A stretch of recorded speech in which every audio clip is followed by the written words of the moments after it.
lei. É disso que fala a carta de Paulo aos Filipenses, como eu vou mostrar aos irmãos com a graça de Deus nessa noite e nos próximos cultos. Nós vamos ler hoje os versos 1 e 2, eu vou fazer um apanhado geral da carta, o contexto dela, por que ela foi escrita, o propósito e assim por diante. E aí na semana que vem, com a graça de Deus, nós vamos trabalhar do verso 3 até o verso número 11. Mas hoje então um apanhado mais geral acerca da carta de Paulo aos Filipenses. Vamos ler então a palavra de Deus, que é inspirada, inerrante, infalível e suficiente para todas as coisas.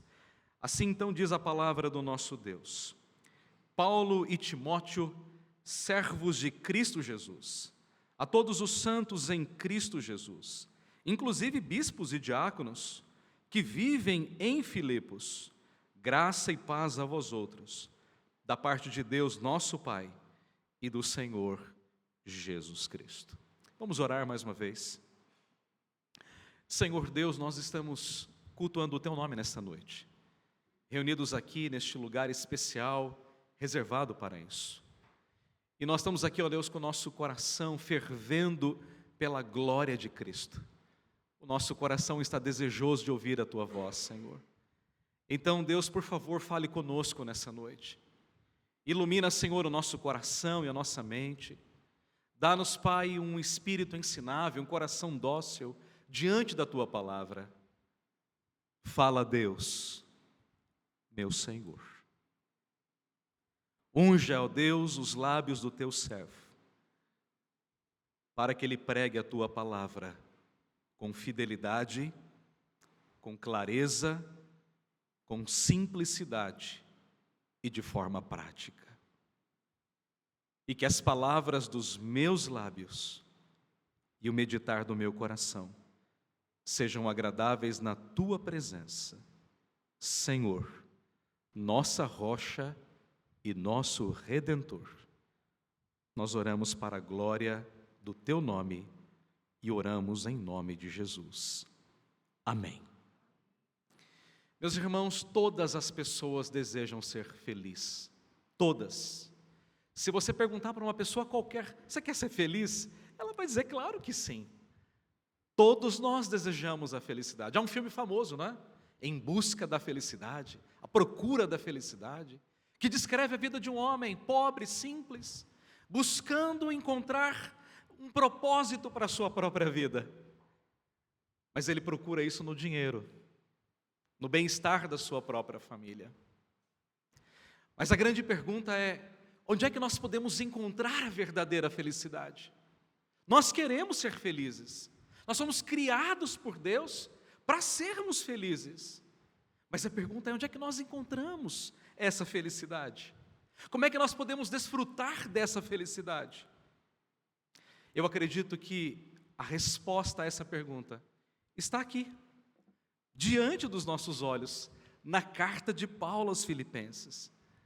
Um grande estudioso da Bíblia disse que é uma pequena, grande carta. Ela é pequena porque tem 4 capítulos, mas ela é grande nos seus ensinos. Aliás, o grande estudioso William Hendricks disse que há pelo menos 3 razões pelas quais nós devemos estudar a carta de Paulo aos Filipenses. A primeira razão é porque ela nos revela o segredo da verdadeira alegria. Ela revela, ela mostra onde é que nós podemos encontrar essa verdadeira alegria. A segunda razão é que ela nos revela o homem que descobriu o segredo. O próprio apóstolo Paulo encontrou a razão para a sua alegria. E a terceira razão que o William Hendricks nos diz é que ela nos revela o Cristo que nos ensinou o segredo para a verdadeira alegria. Então ela nos mostra o caminho, nos mostra aquele que encontrou e nos mostra o Cristo que nos dá essa verdadeira alegria. Mas para nós entendermos essa carta, nós temos que voltar ao primeiro século. O apóstolo Paulo escreveu essa carta aproximadamente perto do ano 60 depois de Cristo. E de onde Paulo escreveu essa carta, irmãos? Ele não escreveu essa carta de um quarto confortável, com ar-condicionado, uma cama bem confortável, não. Paulo escreveu essa carta de dentro de uma prisão. Aliás, essa é uma das cartas conhecidas como cartas da prisão, juntamente com as cartas de Colossenses, Efésios e Filemão. Então Paulo estava preso, Paulo estava no corredor da morte, Paulo estava aguardando o seu dia, o dia da sua execução, e Paulo tinha tudo para dizer: irmãos, eu estou triste, irmãos, eu estou angustiado, irmãos, eu estou sofrendo. Mas Paulo escreve de dentro da prisão uma carta sobre a alegria. A carta de Paulo, ela foi enviada à igreja de Filipos através de um irmão muito amado, um irmão que também foi líder na igreja, ou na verdade era líder na igreja de Filipos. O seu nome é Epafrodito.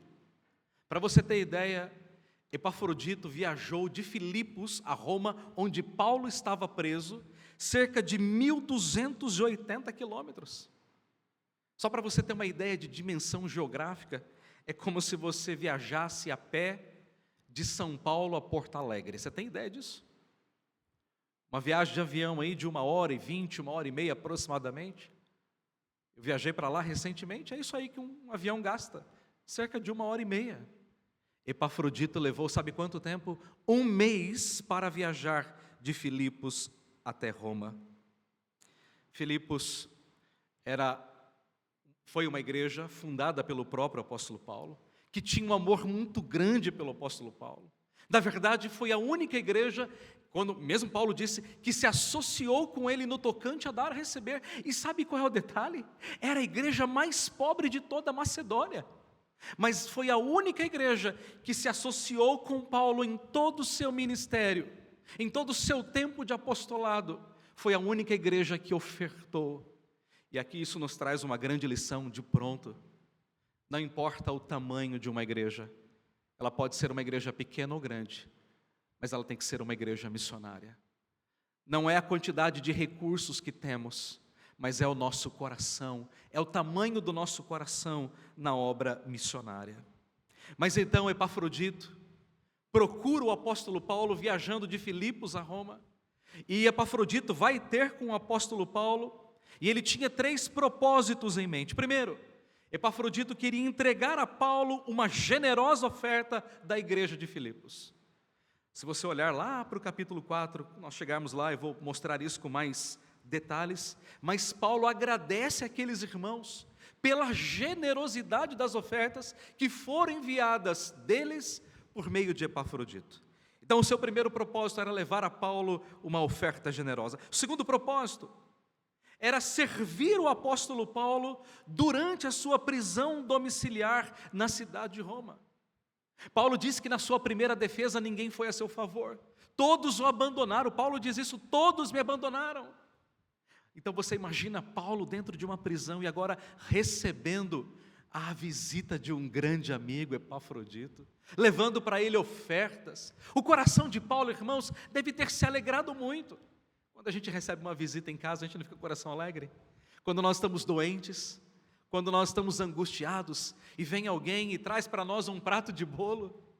Eu me lembro que na época da pandemia, eu e minha família contraímos Covid. Nós ficamos muito mal, muita dor no corpo, febre. Os nossos filhos, graças a Deus, não tiveram nada. Mas num certo dia, a nossa campainha tocou, o interfone, e a moça da portaria já sabia que eu era pastor, e disse: pastor, tem aqui uma coisa que deixaram para o senhor na portaria. E aí você tinha que descer com aquele cuidado, e bota máscara, e bota isso, aquilo, outro e tal, e não podia pegar elevador com ninguém. E eu desci o elevador, era uma lasanha. Lembra disso, Michele? Era uma lasanha que nos foi deixada na nossa portaria. Como aquilo fez bem ao nosso coração. Não a comida, mas saber que alguém estava preocupado conosco. Como isso é importante, irmãos, como isso faz diferença na nossa vida. E o apóstolo Paulo recebe na sua prisão domiciliar o seu amigo, o seu discípulo Epáfras, o pastor de Filipos, levando a ele uma oferta generosa, ajudando Paulo ali durante o seu tempo prisional. Mas a terceira razão pela qual Epáfras vai ter com Paulo é para informá-lo acerca da vida espiritual da igreja. Naquela época não tinha WhatsApp, não havia Instagram, mandar uma carta demorava muito e nem sempre chegava. Mas então Epafrodito viaja 1.280 quilômetros e diz: Paulo, a igreja está animada, A igreja continua firme. Há lutas, Paulo. Há lutas internas, há lutas externas, mas a igreja continua firme, Paulo. E então Paulo agora, queridos, devolve à igreja de Filipos uma carta. Essa carta que você tem na sua mão. É a carta de gratidão do apóstolo Paulo, dizendo: vai lá, Epáfras, agradeça a igreja, instrua a igreja. Então Paulo escreve essa carta com 3 propósitos. Primeiro, uma carta de gratidão para dizer: obrigado, irmãos, eu estou suprido desde que Epáfras me passou as mãos, tudo aquilo que veio de vossa parte como aroma suave, obrigado, irmãos. Segundo, Paulo escreve essa carta para orientar os irmãos. Por quê? Porque no meio daquela pequenina igreja, era uma pequenina igreja, a igreja mais pobre da Macedônia. Os irmãos estavam ali se desentendendo por uma ou outra razão que nós não sabemos. Havia ali uma desavença pequena entre eles. E Paulo fala: rogo, pois, a Evódia e Síntique, que pensem concordemente no Senhor. E rogo a ti, meu fiel ajudador, que vai lá e converse com elas, e faça o meio de campo, e resolva essa parada. Irmãos, Paulo queria orientar a igreja. Paulo queria que a igreja fosse uma igreja imitadora de Cristo, que essa igreja desenvolvesse a sua salvação, que fosse luzeiro no mundo, que fosse uma igreja que pudesse impactar a Macedônia. Irmãos, a gente pensa muitas vezes que só uma igreja grande pode impactar o bairro. Não é verdade. Uma igreja pequena como a nossa, que hoje é pequena, mas que um dia será grande, vai impactar o nosso bairro. E nós vamos impactar as pessoas com o nosso amor. O que mais impacta a vida de uma pessoa é o amor cristão. Há uma história muito interessante. Década de 80 nos Estados Unidos, havia ainda a Ku Klux Klan. É uma palavra difícil de dizer. Eram aqueles homens vestidos de branco, sabe? Com um chapéu alto, assim, fino. E eles eram um grupo americano extremamente radical, que odiava judeus, odiava negros, e enfim, essa raça toda. E aquele homem, que era um líder da Ku Klux Klan, foi abandonado pela sua própria família. Era um homem terrível, duro, de coração terrível. E ele contraiu câncer e foi abandonado pela sua própria família. A família o deixou, a mulher e os filhos deixaram o homem em casa para morrer. Mas em frente à casa dele, havia uma família de crentes. E aquela família de crentes, olhando para toda aquela situação, foram até lá. Pegaram aquele homem com câncer, levaram para a casa deles e cuidaram daquele homem até a sua morte. E sabe qual foi o resultado disso? Aquele homem foi impactado pelo amor daqueles crentes e ele se converteu antes da sua morte. E ele diz que nunca se sentiu tão amado em toda a sua vida como por meio daqueles crentes. Irmãos, uma igreja, ela pode impactar as pessoas quando ela expressa o seu amor, quando ela exala esse amor pelos seus poros. E essa era a igreja de Filipos, uma igreja amorosa, uma igreja que amava o apóstolo Paulo. Mas Paulo também escreve essa carta não só para agradecer, não só para orientar, mas para exultar. Por que exultar? Por que exultação? Porque a carta de Paulo aos Filipenses é conhecida como a carta da alegria. A carta da alegria. Se você perceber, a palavra alegria ou a palavra regozijo aparece de maneira intercambiável por 16 vezes ao longo da epístola. É a palavra que mais se sobressai, é a palavra que mais se destaca. Mas nota, irmãos, Paulo escreve essa carta de dentro de uma prisão domiciliar. Paulo tinha tudo para estar ali, sabe, cabisbaixo, desanimado, mas Paulo escreve uma carta para encorajar a igreja, dizendo: irmãos, alegrai-vos sempre no Senhor. Outra vez digo, alegrai-vos. É a carta da alegria. Por isso é o tema desta série de mensagens, encontrando o caminho para a alegria. E nesta noite eu quero, de maneira muito breve, muito sucinta, eu quero destacar 3 grandes verdades sobre esse caminho para a felicidade. Primeiro, o caminho para a felicidade é viver como servo. Olhe para a sua Bíblia novamente. Filipenses capítulo 1, versículo 1.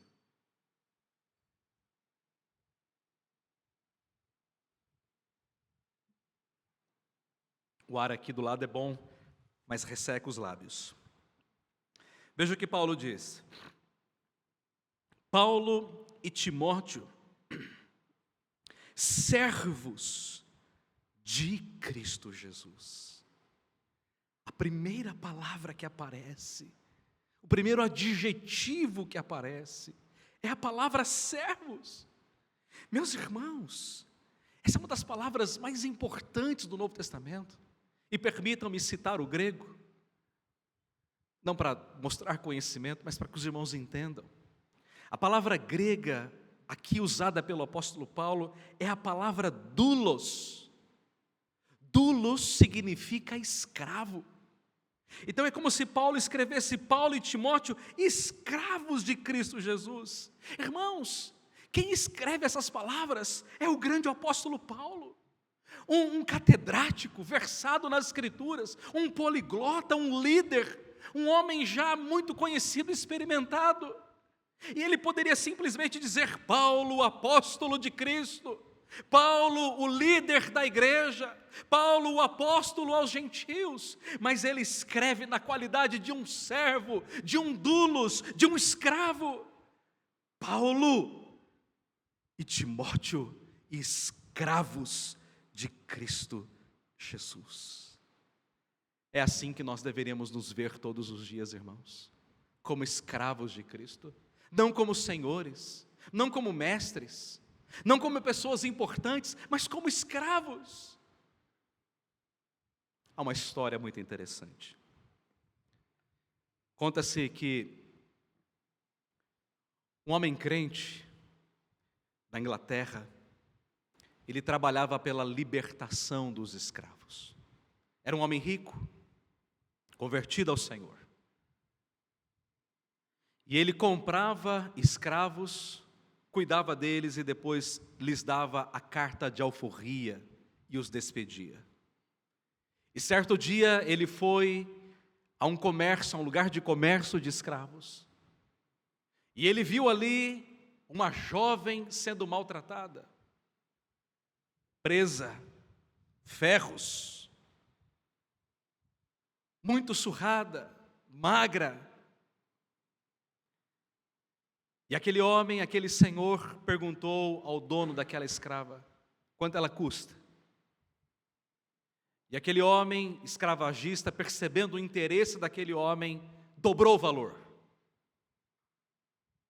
E ele então retirou do bolso o dinheiro e pagou por ela. Levou-a para sua casa, chegou em casa e disse para a família: está aqui a escrava que nós compramos para a liberdade. Quando ela chegou na casa daquele senhor, aquela escrava olhou para aquele senhor crente e deu um tapa no seu rosto. E ele não entendeu absolutamente nada. Então ele disse para a família: cuidem dela. Então deram um banho nela, colocaram roupas decentes nela, e ela foi levada para o jantar. E ao sentar-se à mesa, junto com aquele senhor crente e sua família, ela olha para aquele homem e lhe dá outro tapa no rosto. E ele fica sem reação. Ele não entende aquilo. E depois de vários dias, cuidada, tratada, feridas saradas, fechadas, aquele homem então levou aquela escrava ao cartório da cidade e pediu ao oficial que escrevesse, que lavrasse o seu termo de alforria. E assim foi feito. Aquele homem crente então olhou para ela e colocou em suas mãos, dizendo: eis aqui a sua alforria, a sua carta de liberdade. Vá viver a sua vida, case-se, tenha filhos, trabalhe. E aquela mulher então olhou para aquele senhor e novamente lhe deu um tapa no rosto. E aquele senhor disse para ela: você não percebe? Você não entende o que eu fiz por você? Eu paguei um preço alto por você. Eu cuidei de você. Agora eu estou lhe dando a sua liberdade. Você não entende isso, minha filha? Então, naquele momento, aquela mulher, com seus olhos marejados de lágrimas, caiu de joelhos aos pés daquele homem. Ela disse: agora eu entendo. Eu não entendia, mas agora eu entendo. Mas a partir de hoje eu quero ser a sua escrava, por amor, por gratidão, pelo que o Senhor fez por mim. Essa é a nossa história, queridos. Essa é a nossa história, é a minha história, é a sua história. Nós éramos escravos do nosso pecado. Nós estávamos mortos em delitos e pecados. Nós estávamos indo a passos largos para o inferno. Mas Jesus veio e o Pai pagou pelos nossos pecados na cruz do Calvário. Nós somos tratados, curados, e nós recebemos a liberdade do nosso pecado. Nós recebemos a carta de alforria. Nós estamos livres do nosso pecado. E agora nós podemos servir a Jesus por amor. Nós somos escravos de Jesus por amor e por gratidão. Mas você sabe qual é o maior exemplo que existe na Bíblia de alguém que se fez servo? Eu vou pedir que você veja na sua Bíblia no capítulo 2. Aqui é uma das passagens mais profundas de toda a Bíblia. É um Grand Canyon, um lugar muito profundo. Nós vamos chegar nesse terreno mais para frente. Nós teremos que tirar as nossas sandálias diante dessa passagem. Mas veja o que Paulo diz a partir do verso 5. Tende em vós o mesmo sentimento que também houve em Cristo Jesus. Pois ele, subsistindo em forma de Deus, não julgou com usurpação ser igual a Deus. Ou seja, Jesus, mesmo sendo Deus, não se apegou a esse fato de ser Deus. Antes, a si mesmo se esvaziou, não da sua divindade, irmãos. Jesus nunca deixou de ser Deus, mas ele se esvaziou da sua glória, da sua majestade, da sua honra, assumindo a forma de servo. Qual é a palavra? Doulos. Assumindo a forma de um escravo, tornando-se em semelhança de homens e reconhecido em figura humana, a si mesmo se humilhou, tornando-se obediente até a morte, e morte de cruz.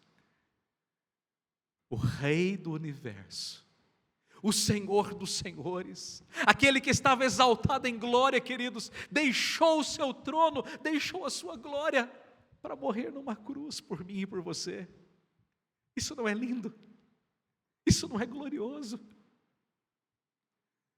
Nós não merecíamos, mas ele morreu por amor.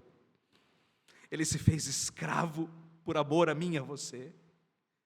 O Rei dos Reis desceu a este mundo, irmãos, lavou os pés dos seus discípulos e subiu à cruz por amor a mim e a você.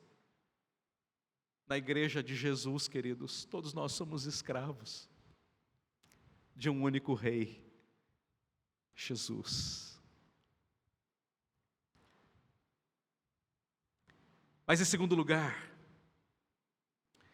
o caminho para a felicidade é viver em santidade. Olhe novamente para o versículo de número 1, capítulo 1, versículo 1. Paulo e Timóteo, servos de Cristo Jesus, servos a todos os santos em Cristo Jesus, inclusive bispos. A palavra aqui também pode ser traduzida como presbítero, que são palavras intercambiáveis, como vimos hoje pela manhã na aula de escola dominical. Então, a todos os santos em Cristo, inclusive presbíteros / diáconos, que vivem em Filipos. Veja como é que Paulo olha para a igreja de Filipos, como santos. Ser santo, querido, não é ser perfeito. A nossa perfeição um dia chegará na glória, um dia. Mas hoje nós vivemos ainda, nós lutamos contra o pecado. Mas ser santo significa viver uma vida separada, santificada a Deus. Como disse um grande teólogo, santificação é cada vez mais me separar do mundo e me unir a Cristo Jesus. A minha santidade é em Cristo. Eu não sou santo por mim mesmo, eu não sou santo pelas minhas próprias forças, eu não sou santo pelos meus próprios méritos. A minha santidade está em Cristo, na minha união com Cristo. Mas o fato é, irmãos, que nós somos chamados para viver em santidade. E veja o que Paulo diz: a todos os santos, olha isso, irmãos, a todos os santos em Cristo Jesus. Ou seja, fora de Cristo não há santidade, fora de Cristo só há moralidade. Uma pessoa pode ter uma vida muito reta diante dos homens, mas muito torta diante de Deus. Por isso que a nossa santidade é sempre em Cristo, é por causa de Cristo. As pessoas falam, santidade é 50% Deus e 50% você. Não, querido. Santidade é 100% Deus e 100% você. Existe uma mutualidade entre a graça e a nossa responsabilidade, queridos. Mas o fato é que nós somos chamados para ser santos. E não só nós, Paulo afirma isso, inclusive bispos e diáconos, presbíteros e diáconos. A santidade é para todos nós. A santidade é para a liderança, a santidade é para o povo de Deus. A santidade é para os adolescentes, para os jovens, para os senhores, para as senhoras. A santidade é para cada um de nós. Eu e você somos chamados a viver uma vida de santidade diante de Deus. Irmãos, o mundo cada vez nos convida mais a viver nas trevas. O mundo nos oferece um falso prazer, um hedonismo efêmero, passageiro, vazio. É por essa razão que a essa hora as pessoas estão indo para os botecos, para os bailes, para as discotecas, se embebedando, se prostituindo, se drogando. Mas amanhã elas acordarão com dor de cabeça, com o corpo moído e o coração vazio. E no domingo que vem elas precisarão de mais e de mais e de mais. Quando nós estávamos vindo para cá, nós ainda moramos lá na Vila Formosa, estamos no processo de mudança. E quando nós vimos para cá, passamos ali naquela região, na Baixada do Glicério. Irmãos, quanta prostituição, quantas pessoas drogadas, quantas pessoas se embebedando, quantas pessoas jogando a sua vida fora. E nós temos o privilégio de ser crentes, nós temos o privilégio de viver uma vida santa para a glória de Deus. Nós nos aproximamos da festa da carne, do carnaval. Prostituição, drogas, todo tipo de luxúria é praticada nesse tempo. E nós somos chamados, queridos, a nos consagrar a Deus. Nós somos chamados a viver em santidade todos os dias.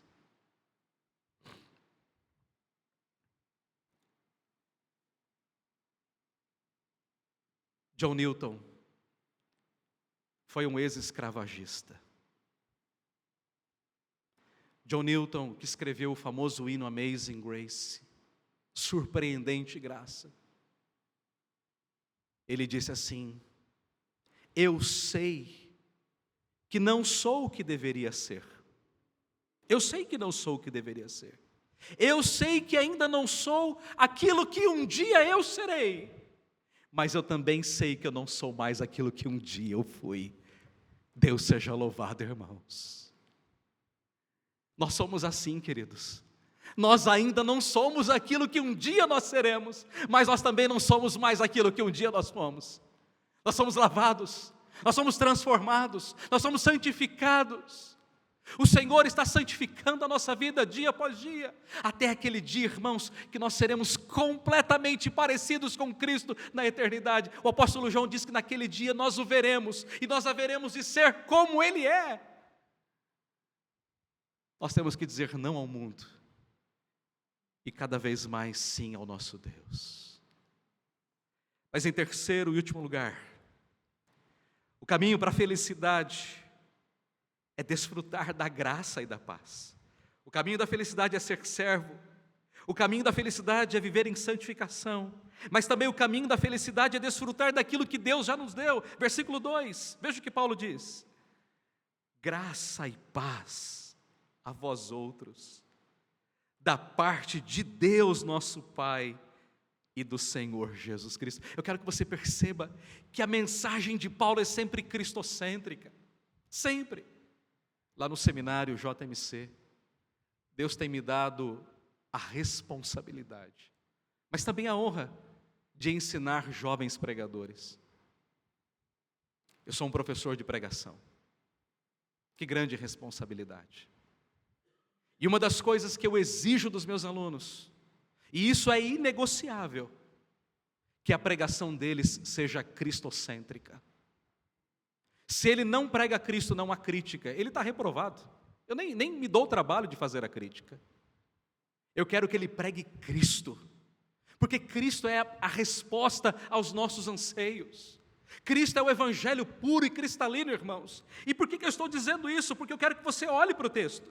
Veja que Paulo diz: Paulo e Timóteo, servos de Cristo Jesus, aos santos em Cristo Jesus, graça e paz da parte de Deus, o nosso Pai, e do Senhor Jesus Cristo. Percebe que o evangelho de Paulo está sempre centrado em Cristo. E por que isso é importante, irmãos? Porque em Cristo nós desfrutamos de duas coisas: de graça e de paz. Eu me lembro, há muitos anos atrás, ouvi um jovem pregador, recém-saído do seminário. E ele estava no seu sermão de prova no presbitério. E ele disse assim: graça e paz é apenas uma saudação, como se alguém dissesse saúde e paz para você. E eu olhei aquilo e disse: eu não estou ouvindo isso, não é possível. Meus irmãos, isso é um reducionismo. Porque graça e paz é esse binômio da fé cristã. De um lado, a graça que nos lembra que a nossa salvação é gratuita em Cristo Jesus, porque pela graça sois salvos mediante a fé. É para nos lembrar, não é apenas uma saudação: olá, tudo bem, irmãos de Filipos? Não, irmãos, vocês foram salvos pela graça. Mas quem tem a graça também desfruta da paz, porque a paz é a consequência inevitável, natural, automática da graça. Quando nós temos a graça, irmãos, que nos salva, o que é que vem depois? A paz. Paz com quem? A paz com Deus, a paz com os irmãos. O cristão pode enfrentar lutas, e enfrenta. O cristão pode passar por muitas tribulações, e passa. Mas o cristão, ele sempre vai desfrutar da paz em todos os momentos na sua caminhada. Você conhece a história do hino 108, não conhece? Como é que é o nome do autor mesmo, Vanessa? Está lá no seu inário, me fugiu agora o nome dele. Horatio Gates Spafford. Lembrei-me, viu, Vanessa? Nem vai se dar o trabalho de pesquisar aí no seu inário. William Spafford. Horatio Gates Spafford. Esse homem, irmãos, perdeu quase todos os seus bens no incêndio em Chicago. Era um grande advogado. Depois mandou a mulher e as filhas para a Irlanda. E você conhece a história. Num naufrágio, as filhas morreram. E quando a esposa chegou na Irlanda, ela mandou um telégrafo dizendo: somente eu estou viva. 2 semanas depois, Horatio embarca no navio, e ao passar por aquele lugar onde acontecera aquele naufrágio, Horatio escreveu esse hino tão bonito: se paz a mais doce me deres gozar, se dor a mais forte sofrer, ó seja o que for, sou feliz com Jesus. Na nossa tradução em português, o estribilho diz, né? Sou feliz com Jesus. Mas quando você vai ao inglês, Vanessa, lá no texto original, no hino original, diz assim: It is well with my soul. Está tudo bem com a minha alma. Está tudo bem com a minha alma. Isso é paz, queridos. A paz não é a ausência de tribulação, não é a ausência de guerra, não é a ausência de problema, mas a paz é aquela certeza absoluta de que nós estamos em paz com Deus, diante das aflições, que Deus está cuidando de todas as coisas. Isso é paz. E Paulo então diz que o caminho para essa felicidade é desfrutar dessa graça que vem do trono de Deus e desfrutar dessa paz gloriosa que só Jesus pode dar. Eu pergunto a você nessa noite: você tem essa graça no seu coração? Você foi alcançado pela graça de Jesus? Você está em paz com Deus? Você desfruta da paz? Eu não sei quais são as suas lutas, eu tenho as minhas próprias. Você tem as suas lutas, cada um de nós tem as nossas lutas. muitas vezes lutas emocionais, muitas vezes lutas espirituais, muitas vezes lutas econômicas, lutas familiares, lutas fisiológicas. Cada um de nós tem as nossas lutas, mas nós, acima de tudo, nós temos a paz de Cristo, que nos conforta, que nos consola, que nos encoraja, que nos anima em todo o tempo, queridos. Ah, irmãos, quem tem a graça tem a paz, porque essas duas coisas são os dois lados da mesma moeda, as duas pontas da mesma corda, são o binômio da vida cristã: graça e paz. Graça e paz. Concluindo, queridos, a minha mensagem nesta noite. Como é que você pode encontrar o caminho para a felicidade? O caminho para a felicidade não está no dinheiro, sabe por quê? Porque se dinheiro trouxesse felicidade, todo rico era feliz, e a gente sabe que não é, né? Está cheio de rico depressivo aí, está cheio de rico se drogando, porque não tem felicidade. Não é verdade? A felicidade não está no dinheiro, a felicidade não está na beleza, porque a beleza é passageira. A felicidade não está na casa que nós temos, no carro no qual nós andamos, nas roupas que vestimos, nos objetos que nós temos. A única felicidade, irmãos, e verdadeira felicidade, está em Cristo Jesus.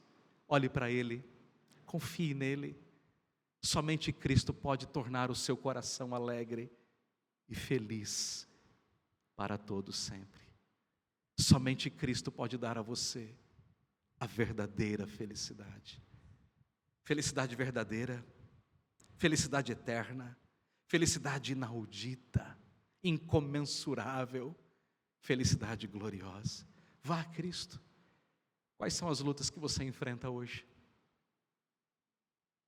Quais são os temores que você tem no seu coração? Você está triste? Não fique não. Jesus é a felicidade do seu coração. Ele vai organizar tudo, Ele vai preparar todas as coisas. Confie nele de todo o seu coração. A nossa igreja tem que confiar em Jesus. A fonte de alegria dessa igreja, irmãos, é Jesus. Ele é o Senhor da igreja do Jardim da Glória. Ele vai sustentar essa igreja todos os dias. Ele já nos deu a graça, Ele já nos deu a paz. Nós temos que desfrutar dessas coisas na nossa vida. Que Deus os abençoe. Amém. Vamos orar.